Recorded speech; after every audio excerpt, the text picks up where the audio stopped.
According to 2024 Kampala Capital City Census Profile Report by the Uganda Bureau of Statistics, Kampala has a household population of approximately 1.51 million people, excluding non-household population. The report also indicates that Machindi division is the most populous with 4,086,762 persons, while Kampala has most smallest population. It also indicates that approximately 60% to 67% of Kampala population resides in slum-like conditions. One would ask the findings regarding slum areas in Kampala, and this includes the population density that roughly 40% to 60% of the city's population lives in over 57 identified slum areas.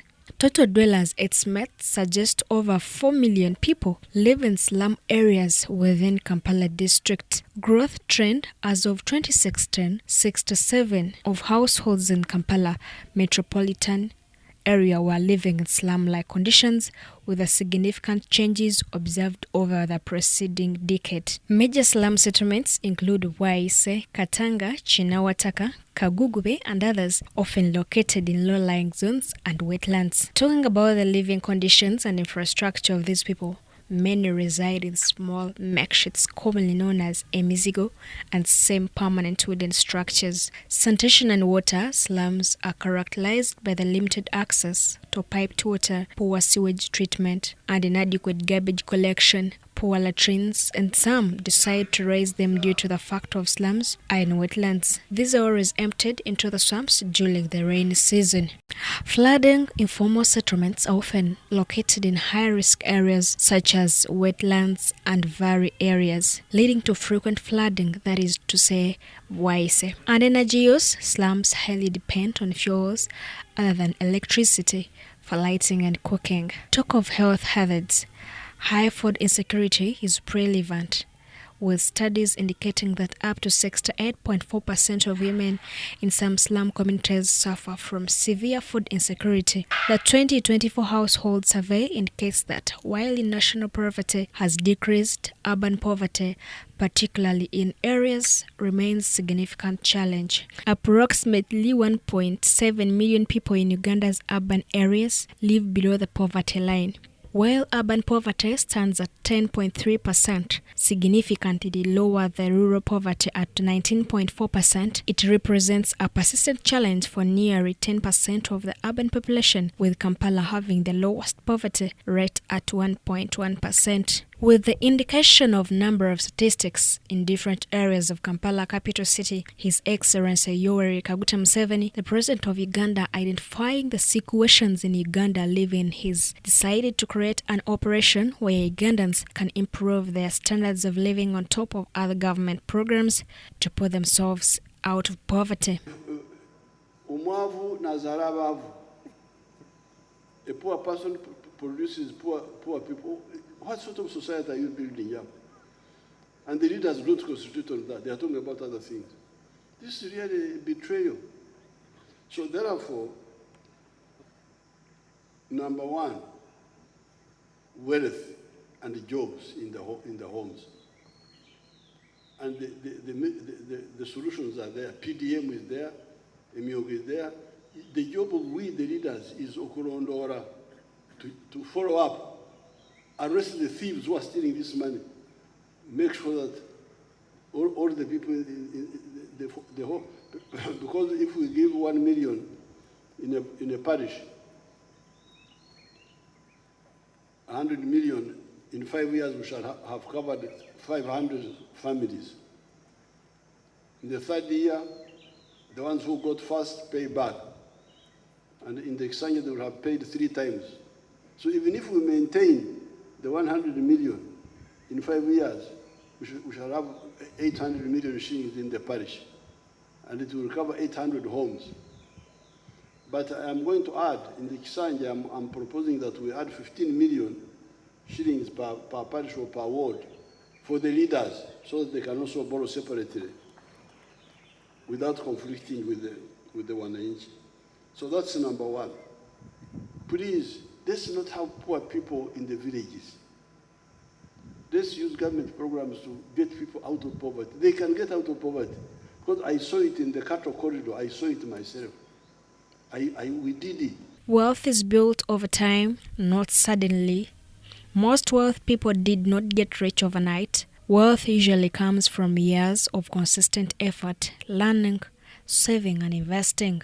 Health creation is a program that put up on top of other programs aimed to get low-generating income Ugandans out of poverty, headed by General Salim Saleh. The program has reached over 2.8 million direct beneficiaries, focusing on providing agricultural inputs like coffee seedlings, fruit trees, and livestock to improve rural livelihoods and increase food security. Irrespective of the presence of Operation Wealth Creation, Ugandans in slum areas, more so in Kampala, came up with a complaint of they never been cared about in their standards of living. Nga bwe nfunye akakisa kano okwogerako nange nsaba kwogera ku kasasiro kubanga kasasiro y'ensonga esinga obukulu mu zooni yaffe.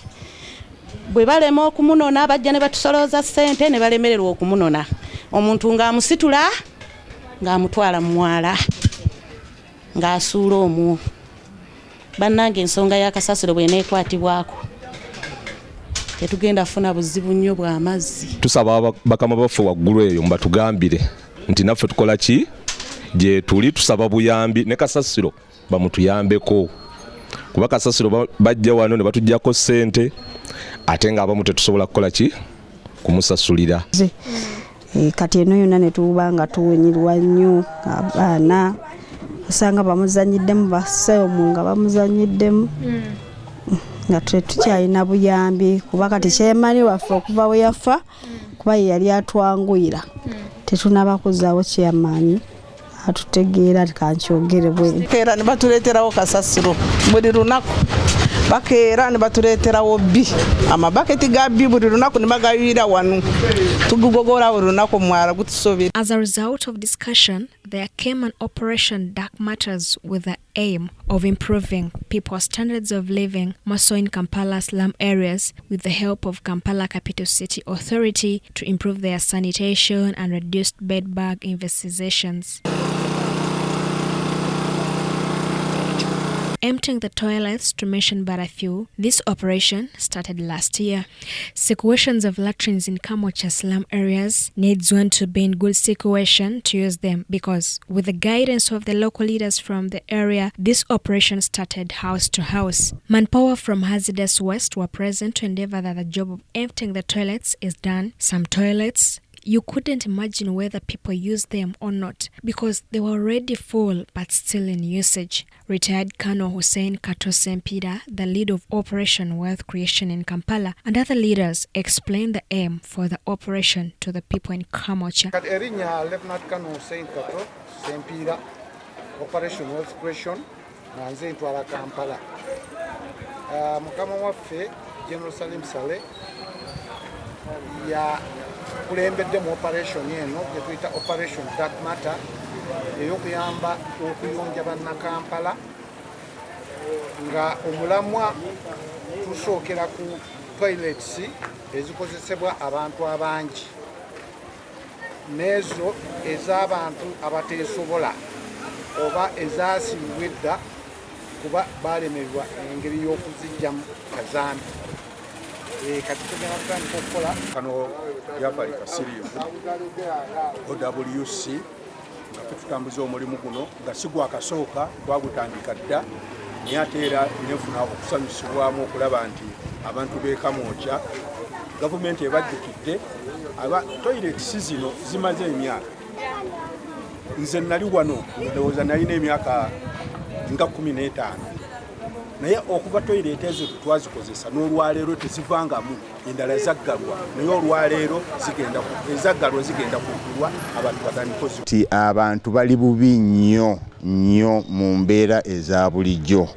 Toilets zonna weesanga nti zonna zijjudde ate abantu balina busobozi buzikola ki buzemputinga ne kasasiro mungi nnyo. Kati emyala gyonna gikulukusa ebintu bibiri, gikulukusa sewage, gikulukusa ne kasasiro. Kati obulamu bw'abantu abawangalira mu communities nga zino buli bubi nnyo era nsuubira nti operation eno weeneggwera bajja kuba bafunyeeko obuweerero. Tukikola mu mutima muzadde gwa bwannakyewa naye nga Canada NRM chapter ekwasaganyiza wamu ne Operation Wealth Creation.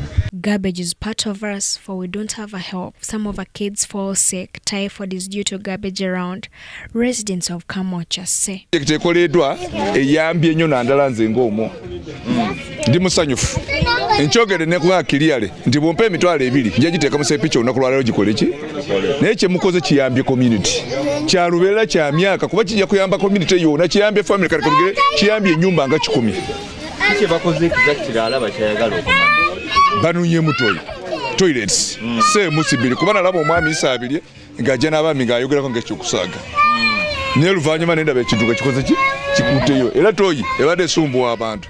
Naye olwaleero kye bakoze bangambi toyi baginunyeemu era ndi musanyufu. Kiyambye community kitasiza abantu ku bulwadde ebintu wejje ne bweba tetonye nakati nkiwaali kukulukuta ne bweba tetonye oluusi n'ayita wano n'ayita buli wamu. Twala omukisa guno okwebaza kuba tubadde tulina toilets nnyingi naye nga zonna zaazibikira, naye tusaba temukoma leero mutwale omukisa okutwongerangayo nga mukama waffe bwagambye mu myezi 3 mutuyambe kuba bakyama tuli bamakanika tuli bangi ate ne toyi abazikozesa tuli ki nabo bangi. Bannange kansiime kyeyamaani waffe obutatugobera mukisa guno nakkiriza ebimotoka bye batuleetedde. Nsiime ne bakama baffe mwenna abazze, sijja bamenya mannya kuba sibimanyi. Tweyanzizza nnyo, tweyanzeege. Tugenda kusooka twebaze bakama baffe aba NRM Canada chapter, OWC, mpozi ne State House okuleeta project eno. Ffenno nga service provider twali twakikaabira dda olw'ensonga charges zaffe ebiseera ebimu zitera okubeera waggulu ate eri abantu bano abeeru mu nzigotta ebiseera ebisinga wawangaalirayo nnyo abo abalina sente entono oba abayingiza sente entono nti omwezi gugenda okuggwako ng'asobola kufuna kyakulya naye nga toilet tesobola kola ki kuyoolebwa. Nti njabbawo example ziri toilets nga 3 awo nga ekituufu ekiriwo bannyinizo ne bwe twali badde tulina nga twagala basasule pipa 3 baali tebasobola kola ki kuzisasula, naye ate nga toilet zikozesebwa abantu abasukka mu 10 abayise n'abalala. So tujja kubeebaza nnyo bakama baffe. Nyongera okubeebaza omulimu gwe mukoze ogw'okujja okutuyonja ebimotoka bibadde bikola emisana n'ekiro. It's a bit hard to say that Kamocha residents have public toilets because one's available built in 2005 by Kampala Urban Situations Project Go Fall, lamenting to leaders they have no help, says LC1 church leader. Eno yali government project naye ne bogenda mu cases okusaba empties they don't give us. Frequently tugenda ne to applying they don't come to do it. So kati at times twevaamu bwevi ne tufunayo obusente obutono ng'ekintu ekyo bwekiraba kirina drum nene oli ajja n'asikako kasobodde okusika okusinzira ku sente ze mumuwadde and then you refill it. So tubadde tutambula for almost 5 years cases we assemble okujja okukola wano. Sam Kagucha narrates of how his residents lives in worse situations in terms of sanitation. Nga nze ndi vice chair Canada NRM chapter. Kakati twajja wano tuli bawagizi nnyo ba NRM government. Kakati twajja wano ku kye twali tukuŋŋaanyizeeyo gye tuwangaalira e Canada ne twagala okukiddiza ku bantu naye twayagala kukibaddiza mu ngeri ya kubayambako okwemptinga toilets n'okuba collectingira garbage okubajjako garbage. Naye nga tuyambibwa wamu tukwasaganyiza wamu ne Operation Wealth Creation ekulirwa omukulu CC General Salim Saleh akandwa naho. Abantu bali bubi nnyo mu mbeera eza bulijjo. Toilets zonna weesanga nti zonna zijjudde ate abantu balina busobozi buzikola ki buzemptinga ne kasasiro mungi nnyo. Kati emyala gyonna gikulukusa ebintu bibiri, gikulukusa sewage, gikulukusa ne kasasiro. Kati obulamu bw'abantu abawangalira mu communities nga zino buli bubi nnyo. era nsuubira nti operation eno weeneggwera bajja kuba bafunyeeko obuweerero. Tukikola mu mutima muzadde gwa bwannakyewa naye nga Canada NRM chapter ekwasaganyiza wamu ne Operation Wealth Creation. Susan Idubogo, the commandant Operation Black Matters under the Operation Wealth Creation, ain't happy with the leaders who does for good in my stomach instead of working for Ugandans. Naye okuva eri guno mwalaga mulaba gwe gwawula Kampala Central ne Nakawa. Naye ndowooza mulaba Kampala bwevunze bweti mu mikono gya opposition. Mu mikono gya Lukwago. Njagala kwebaza abana Uganda nga ntwala omukisa guno okuba nti Lukwago bamugobye.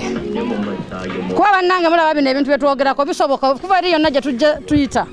Abantu balina bwe bafuka bintu bafuka mu mwala. Otunula side eno wano tuyimiridde wakati we bateeka ebiti abantu be bayitako. Naye tosobola gamba nti osobola okulinnya wano banooli emmere waliyo toilet ya public naye erabika yajjula kuba bagikondemni nga yajjula bagigalawo naye nga teye toilet emu yesavinga community eyo yonna yonna okuyita ndowooza households oba ziringa 2 oba mmeka. Waliwo ne bu bathrooms omugenda mulaba naye awasinga wa toilet emu eriwe ya community yonna yajjula abantu balina we bagenda. Kati bw'otunula side eno laba abaana tubasanze bazannyira muno. Tunaawona tutya obulwadde ng'abaana bali mu mbeera bweti kuba abaana bano bato tebamanyi kye bakola bajja muno bazanyiramu bayitawo naye wano woolaba envunyu eziri muno zisinga n'omukono obunene. Tewali muntu asobola kujja eno n'agogola kyetaaga tukolewo program okujja tugogole kuba olwaleero tubadde mu kunuuna toilets.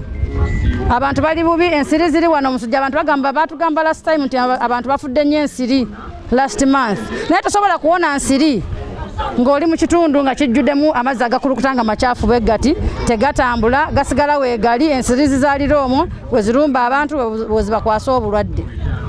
Commandant Susan also says the operation is for the whole country, urging residents in different parts of the country to embrace the operation for sanitation and part of the politics.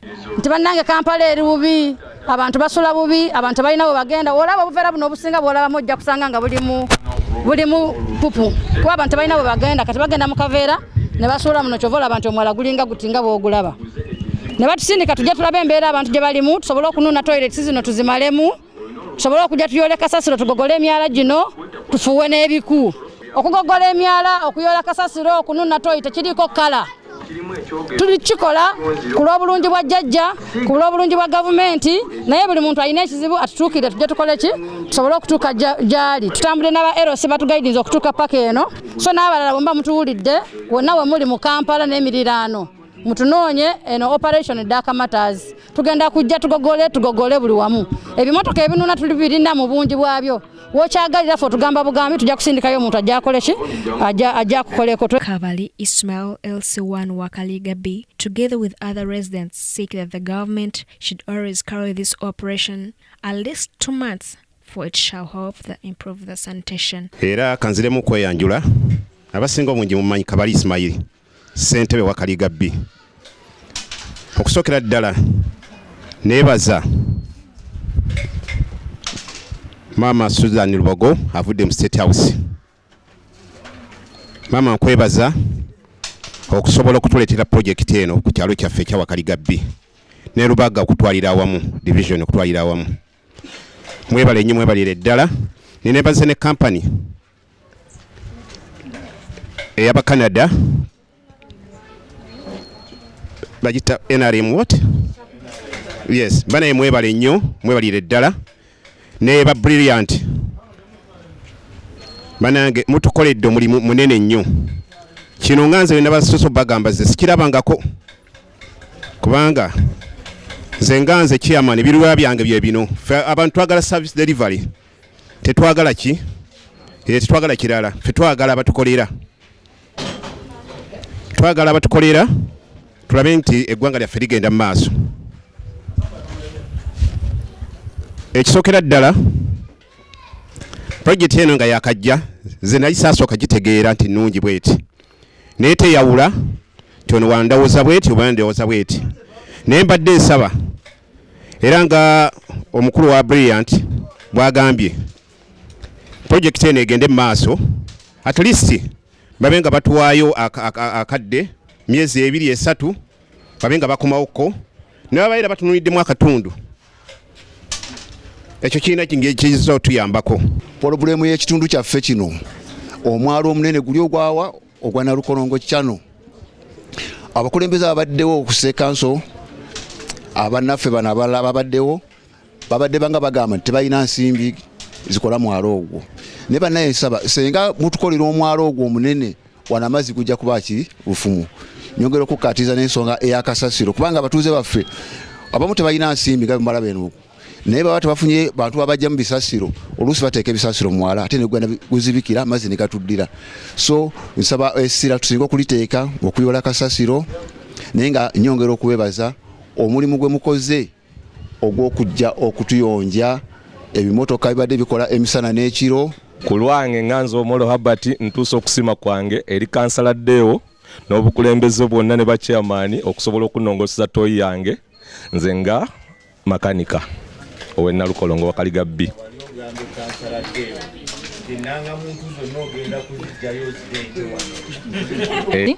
Chairman namukwasa omusawo asookerwako owe ku kyalo, omusawo owe ku kyalo n'akwatagana ne Wakesiso yazze ne mutambula mu kyalo ne mulambula toilets. Era recently waliwo bajja kandabe ng'enkya kulonda yali Tuesday bajja balina omukyala gwe baatulugunya nga bali abakyala bana. Twali tugenda okulonda bano aba LC5 ne bagundi baatulugunya omukadde wali munda. Kuba ffe baatugamba mukama waffe wabaawo Wakesisa kweya agende wa chairman amulaga omusawo w'okukyalo, omusawo w'okukyalo atambule nga mulambula toilets. Naye bo kye bakola bajja tebatuukirira chairman ne batandika okutulugunya abantu gwe baguddeko okubagamba nti mutuwe ssente. Tukukutte toyejjudde toyeekulukuta twagala ssente. Era nze madamu Nyomba nabo bammanyi. Kuba nabagamba olina okujja mu kitundu gende wa chairman akulaga omusawo w'ekyalo ogenda olaba omuntu oyo muwoninga omuntu oyo bw'agaana then omuteekeko amaanyi. Naye kinsanyusizza nnyo service ze muwadde abatuuze baffe. Basiimye kuba nze mbadde enfollowing era ne mutuukidde mbadde n'omwami nga tulina toyi gye tuliko naye nga mbi. Nempulira essanyu nga baleese ekimotoka ekinene toyi bagiyodde bulungi nnyo era omutuuze nvuddewo ng'asiimye. Ne neeyongera okusiima ku lw'abatuuze ba Wakaliga B nti mwebale nnyo mwebalire ddala. General Salim Saleh mututuusiza okwebaza kwaffe. Water drainage channel in all the visited slum areas. Trust me, in Kampala they are no longer channels but dumping sites. In short, look.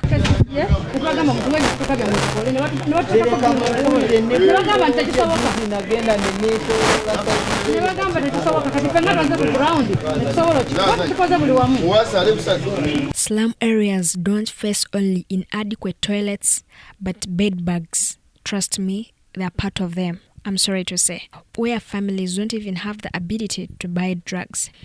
Operation Dark Matters, where doctors did their job to ensure residents in Sembule B are well off with bed bugs, Dr. Samuel Waiswa confirms that the situation they need immediately intervention, otherwise it's a different story. Operation Dark Matters aims at good health for Ugandans in slum areas in all the divisions of Kampala, if not the Uganda as a country, depending on the visited slummy areas.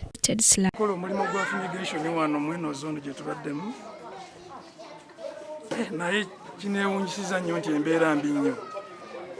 This place is highly infested with bed bugs on top of other challenges of life.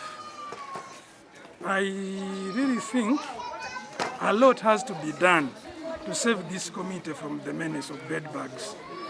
Given the few houses I've just done, it is very evident that these people are suffering too much. They need urgent help, which should have come yesterday. And indeed, if there is anything to do more than this, these people deserve more. They are living in Kampala, but it is not Kampala according to me.